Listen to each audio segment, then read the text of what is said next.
જયેશબેન, ભાવનગરી ગાંઠિયા, ભાવનગરની આ વસ્તુ તો બહુ જ પોપ્યુલર છે. ગાંઠિયા એટલે ભાવનગરથી કોઈ આવતું હોય તો પહેલા પૂછે કે ગાંઠિયા લાવ્યા છે મારા માટે. તો શું ખાસિયત છે એમાં? ભાવનગરી ગાંઠિયાની ખાસિયત બનાવવાથી લઈને ખાવા સુધીની છે.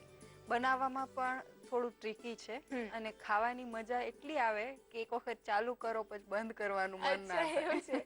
તમે કહો કે થોડું ટ્રિકી છે પણ ઘરે તો બનાવી જ શકીએ છીએ. ઘરે બનાવવા ઈઝી છે, પણ યુઝ્યુઅલી એવી માન્યતા હોય છે કે ભાવનગરી ગાંઠિયા તો કંદોઈને ત્યાંથી તમે લાવીને ખાઈ શકો એમ. અચ્છા, પણ આજે આપણે એ મિથ છે એને ભાંગી દઈએ છીએ અને આપણે ઘરે બનાવતા શીખી દઈએ છીએ. કયા કયા ઇન્ગ્રેડિયન્ટ્સ લીધા છે?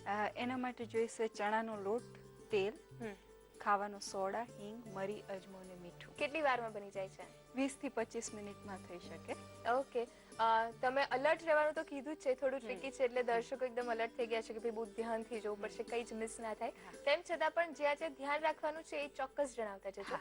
કરી દે શરૂઆત. શ્યોર.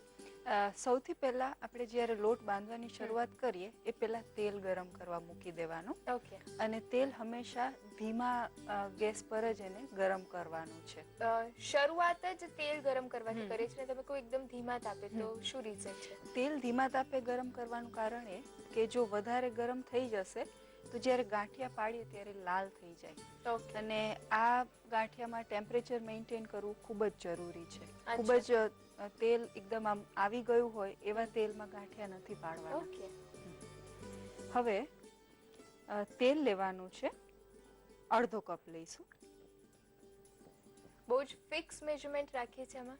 જો શરૂઆતમાં તમે બનાવતા હોય ત્યારે તમે જો મેઝરમેન્ટ ફોલો કરીને બનાવો તો કામ ઈઝી થઈ જાય, એટલા માટે. હવે તેલ જેટલું જ પાણી લેવાનું છે, અડધો કપ. હવે એની અંદર હાફ ટીસ્પૂન સોડા લેવાનું છે, મીઠું 1 ટીસ્પૂન, મરી છે થોડા અધકચરા વાટી લીધા છે એ પણ 1 ટીસ્પૂન, અજમો લઈશું એ પણ 1 ટીસ્પૂન, હિંગ લેવાની છે 1/4 ટીસ્પૂન. હવે આને ફેંટવાનું છે. હાથથી કરી શકાય, મિક્સરમાં તમે એક વખત સેજ ચર્ન કરી શકો અથવા તો બ્લેન્ડરથી પણ કરી શકાય. અચ્છા, ઇલેક્ટ્રિક બ્લેન્ડરથી પણ કરી શકીએ. અત્યારે આપણે આનાથી વિપરથી કરીએ છીએ. હવે આને ત્યાં સુધી કરવાનું છે જ્યાં સુધી આ બટર જેવું વ્હાઇટિશ એકદમ થઈ જશે, ત્યાં સુધી એને ફેંટવાનું. હવે આ જે મિક્સર છે એને આવી રીતે લઈ લેવાનું છે કથરોટમાં. હવે એમાં ચણાનો લોટ લેવાનો છે. પહેલા 1.5 કપ જેટલો આમાં જોઈશે જ, પછી જો જરૂર લાગે તો થોડોક 2-3 ચમચી જેટલો બીજો એડ કરવાનો. ઓકે, અત્યારે 1.5 કપ ચણાનો લોટ લે છે.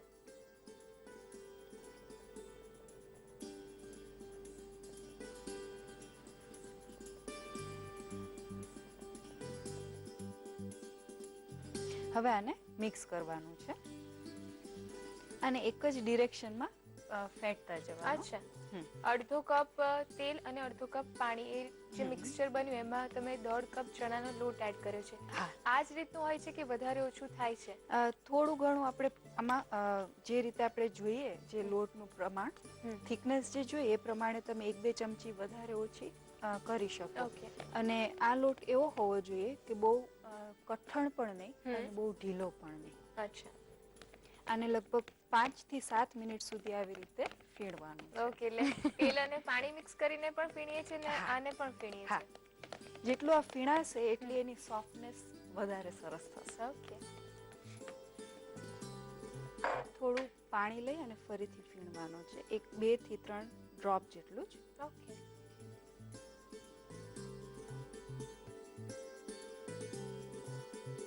આમાં હવે વ્હાઇટનેસ આવવાની શરૂઆત થઈ છે. જેમ જેમ ફીણાશે એમ એ તમને ખ્યાલ આવી જશે કે સરસ સોફ્ટ થયું છે. મિક્સચર એકદમ હલકું થઈ જાય એટલે ખ્યાલ આવી જાય કે આ ફીણાઈ ગયું છે. હવે ગાંઠિયા પાડવાનો જારો લેવાનો છે. ઓકે. અને ગાંઠિયા અત્યારે આપણે હાથથી નથી પાડતા. જ્યારે પણ ઘરે આપણે કરતા હોય ત્યારે આવી રીતે ગાંઠિયા પાડવા અથવા તો આવી રીતે કરવા એ હાથ દજાઈ જાય છે અચ્છા, હા. અને થોડું રિસ્કી થઈ જાય છે. ઓકે. એટલે આવી રીતે તાવીથો લેવાનો છે. અને આ ઝારાથી જ ગાંઠિયા પડે છે કે સંચામાં પણ પાડી શકીએ ખરા? પોસિબલ હોય ત્યાં સુધી આવી રીતે કરો તો વધારે સરસ Okay. મળે રિઝલ્ટ. આવી રીતે લઈ અને આમ લેવાનું છે. અચ્છા, આ રીતે ઘસીને પાડીએ છે ગાંઠિયા.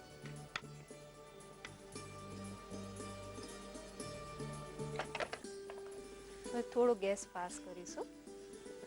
પાડતી વખતે ગેસ ધીમો ધીમો. કરી દેવાનો અને સેજ પછી ફાસ્ટ કરી દેવાનો. ઓકે.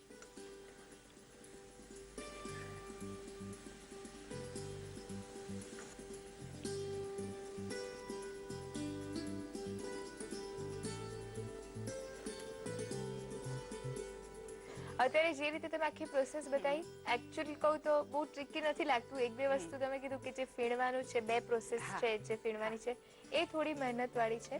અત્યારે ગાંઠિયા થોડા સોફ્ટ છે, પણ થોડા ટાઈમ પછી એ કડક થઈ જશે. હા. પણ કદાચ એવું બને કે સોફ્ટ જ રહે, તો એનું શું રીઝન હોઈ શકે? ક્યાં ધ્યાન રાખવાની વાત આવે? એનું રીઝન એક તો એ હોઈ શકે કે તમે જે લોટ આ જે ખીરું હોય એ સેજ પોચું થયું હોય. અચ્છા, એટલે કે એમાં પાણીનો ભાગ વધારે હોય ઓકે. તો એવું થઈ શકે. અચ્છા. અને તેલનું જે ટેમ્પરેચર છે એ જો તમે જાળવ્યું ના હોય તો થઈ શકે. ઇન કેસ એવું લાગે કે હજી પણ સોફ્ટ રહે છે તો તમે થોડાક ફાસ્ટ તેલ પર પણ એને તળી શકો. થોડા અચ્છા. કલરમાં તમારે થોડો કોમ્પ્રોમાઇઝ કરવો પડે, પણ ટેસ્ટમાં નો ડિફરન્સ. ઓકે. એટલે ગાંઠિયા ફરસા હોવા જોઈએ પણ પોચા ના હોવા હા, જોઈએ. એક્ઝેક્ટ. કેમ કે આને તમારો સ્ટોર કરવાનો પણ પર્પસ હોય છે યસ. કે તમે આને 10-15 દિવસ સુધી એરટાઇટ કન્ટેનરમાં રાખો તો એક એની ટાઈમ નાસ્તા તરીકે તમે આને લઈ લઈ શકો. શકે. હિમાલય સૌરાષ્ટ્રમાં એક રિવાજ છે કે ગાંઠિયા કોઈ પણ ટાઈપના હોય, ઉપરથી થોડીક હિંગ છાંટવામાં આવે છે. એનાથી ફ્લેવર બહુ ફાઇન આવે. અચ્છા. એક લાઈટ આપણે હિંગ છાંટીશું, સર્વ કરીશું.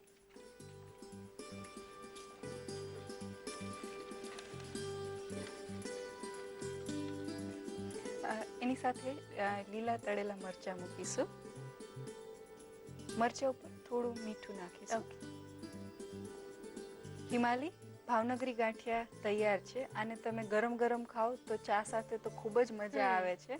પણ આમ જુઓ તો કોઈ પણ ટાઈમે ખાઈ શકાય એવો કોરો નાસ્તો છે અને 10-15 દિવસ સુધી તમે આને સ્ટોર કરી શકો છો. આઈ હોપ કે દરેક વ્યુઅર્સને આ રેસીપી ગમશે. અને દરેક વાર એકવાર તો ટ્રાય કરશે જ.